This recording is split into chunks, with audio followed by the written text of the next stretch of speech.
that's the first question we'll answer in the next 5 minutes. You know, one of the elements of God, meanwhile, God is not tangible.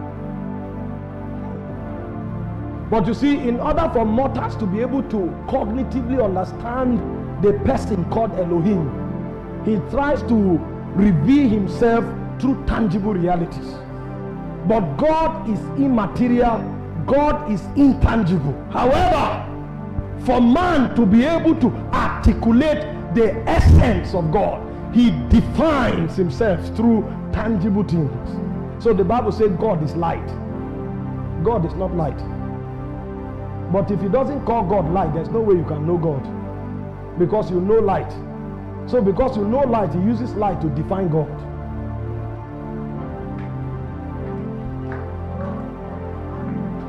His ways are past finding out, because before light was, he was. So how can you define him by what he pre-exists? He existed before light was.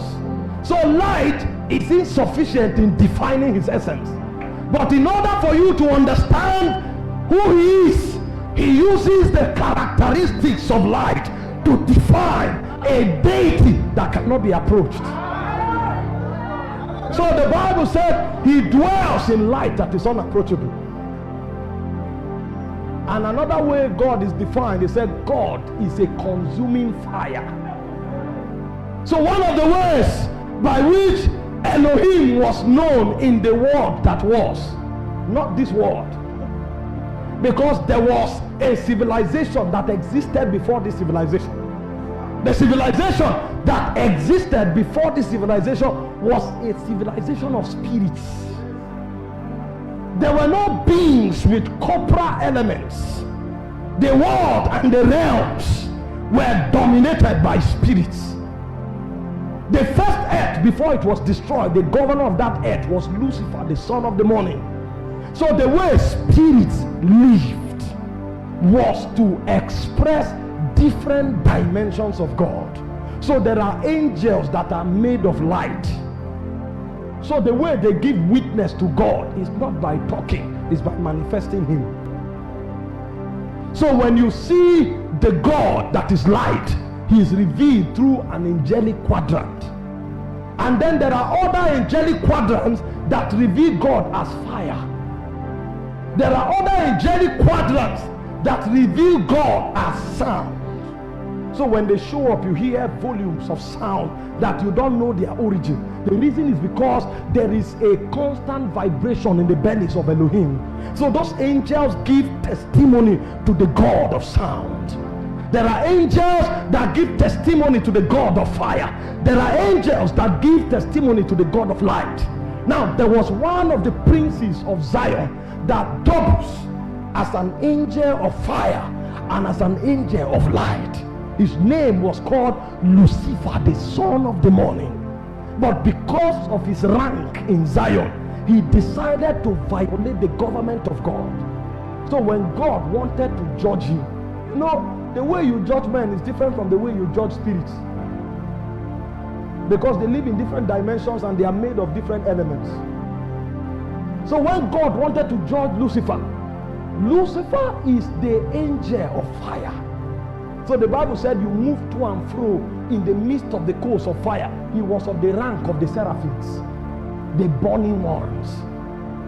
When God wanted to judge Lucifer, he now told him, you are a creature of fire, but I have superior authority over the elements. So in Ezekiel 28 verse 18, he said, I will cause that fire that is in you to come out from within you and burn you to ashes. So the being that was the custodian of fire was judged with fire. So every time fire appears in the demonic realm, fire torments demons. I want to show you why you need fire, so you know it's not about running in church. The way demonic entities were judged was by fire. So only the testimony of fire can remind them of the messianic judgment. So when a being of fire shows up, the first thing he does is that he reminds Lucifer of the realm he fell from, because he was the custodian of the fires of God. And the second thing he does is that he brings to him the judgment of Elohim that is upon him. That's why when a demon meets a man of fire, he begins to beg, because fire brings torment. So without the testimony of fire, your message is story, because the demons don't hear English. Spirit speaks spirit and life. So the first witness a man carries to have authority in the demonic realm is the witness of fire. That's why he said he maketh his angels spirits, but his ministers flames of fire. The reason is because if you can't judge a demon, you cannot bring kingdom to his realm. He will fight, he will rebel, and he will revolt. The only way you can bring the government of God to a territory is if you have the authority to judge the spirits in that territory.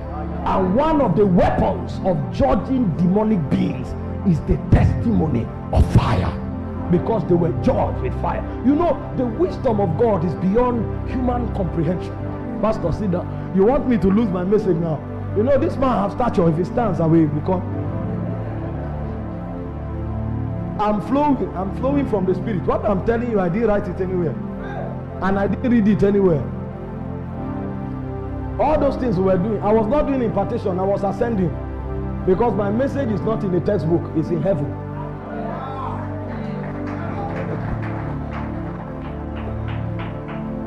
If we don't rise, we will lose. Our generation will be lost, and God will still be Elohim, because his name is I am that I am. So there's no past, present, or future. Everything is now. So 100 years can be cut off. God didn't notice. The reason God will notice is the texture of witness that generations bring, because our witness is like a delegation into the realm of the immortals, that we are also part of the agenda of God. We can be carrying out activity on earth, but there will be no delegation in heaven.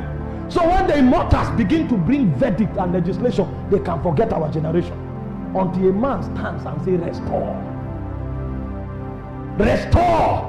400 years can be in darkness, because there are no custodians on earth that can create a gangway between earth and Zion, and say even in this generation there's an assembly of men that are able to preserve the worship and the memory of God.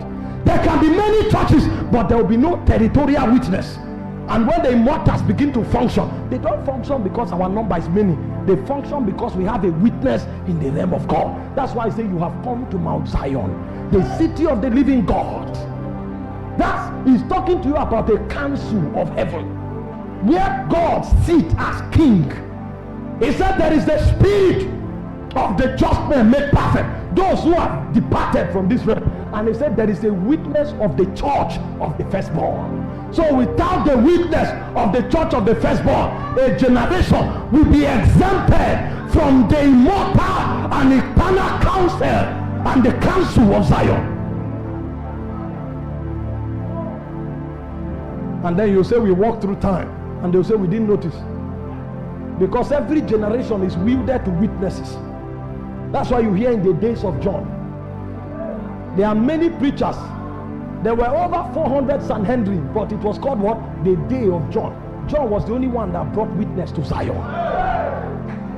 And if John was not in that generation would have been lost, because there was 400 years of darkness between Malachi and Matthew. There was no witness in heaven. The goal is not to be an apostle or a prophet. The goal is to be a witness. That's why he sent them. He said, go into all the worlds and disciple all nations. But how do you go? He said, as witnesses unto me. If you're an apostle and you don't have a witness, you are of the dark order.